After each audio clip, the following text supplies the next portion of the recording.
কী আছে, জীবন বিজ্ঞান শিক্ষকের দুটি প্রধান দক্ষতা লিখুন।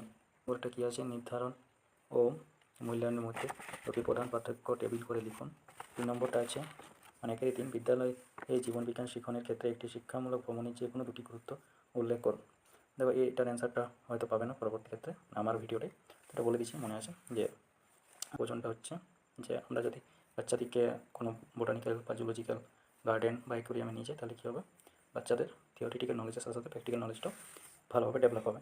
তারপর কি, বাচ্চাদের প্রাণীগুলোকে দেখে তাদের সম্বন্ধে জানা বা উদ্ভিদগুলোকে দেখে তাদের সম্বন্ধে জানার আগ্রহটা অনেক বেশি বৃদ্ধি পাবে, মানে তাদের পড়াশোনাতে তারা আগ্রহী হয়ে উঠবে। তো এই হলো দুটো তোমার গুরুত্ব। 4 নম্বরটা হচ্ছে কি, মানে চারটে জীবনবিজ্ঞান শিক্ষণে নির্দেশনামূলক উদ্দেশ্য ও প্রস্তুতিতে পূর্বজ্ঞানের গুরুত্ব কী।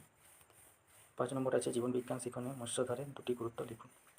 আর 6 নম্বর আছে একটি অভিজ্ঞা পদ বলতে কী বোঝায়। 7 নম্বর আছে বিজ্ঞান ভিত্তিক কার্যকরী যে কোনো দুটি গুরুত্ব উল্লেখ করুন। দেখো এবার আমরা আসি গ্রুপ বি এর কোয়েশ্চেনগুলিতে।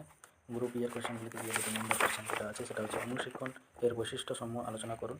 3 নম্বর আছে জীবনবিজ্ঞান শিক্ষণে পরীক্ষাগারের ব্যবহারিক প্রতিপাদনের গঠন প্রতিপাদন দক্ষতা গঠন সম্বন্ধে আলোচনা করুন উপযুক্ত উদাহরণ মাধ্যমে।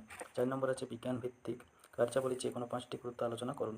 5 নম্বরে আছে জীবনবিজ্ঞান শিক্ষণের পরিপ্রেক্ষিতে বিজ্ঞান শিক্ষকের পেশাগত বিকাশ সম্পর্কে আলোচনা করুন। 6 নম্বর আছে নির্দেশনামূলক উদ্দেশ্য উল্লেখ করে ক্লাস 6 থেকে 10 পর্যন্ত যে কোনো শ্রেণীর জীবনবিজ্ঞানের 5টি অভিজ্ঞ পথ লিখুন। এটা 10ও আসে আর 5ও আসে। 7 নম্বর একটা কী আছে গ্রুপ সি এ, 7 নম্বরের যেটাগুলো 10 নম্বর কোয়েশ্চেন হয়, এটা আছে ষষ্ঠ থেকে দ্বাদশ শ্রেণীর মধ্যে জীববিজ্ঞান বিষয়ে যে কোনো একটি এককে শিক্ষা বিজ্ঞানসম্মত বিশ্লেষণ নিম্নলিখিত ধাপগুলি লিখুন। এ পিরিয়ডের সংখ্যা সহ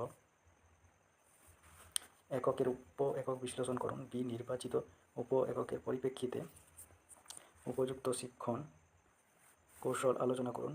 সি নির্বাচিত উপ এককের পরিপ্রেক্ষিতে শিক্ষা প্রদীপনের ব্যবহার লিখুন। আর 8 নম্বরটা কী আছে, 8 নম্বরটা আছে ষষ্ঠ থেকে অষ্টম শ্রেণীর মধ্যে যে কোনো একটি শ্রেণীর জীবনবিজ্ঞান বিষয় অবলম্বনে একটি নিরবিচ্ছিন্ন ও বিস্তৃত মূল্যায়নের পরিকল্পনা প্রস্তুত করুন। এই ছিল কোয়েশ্চেনগুলি, এরপর অ্যান্সারগুলি বলছি।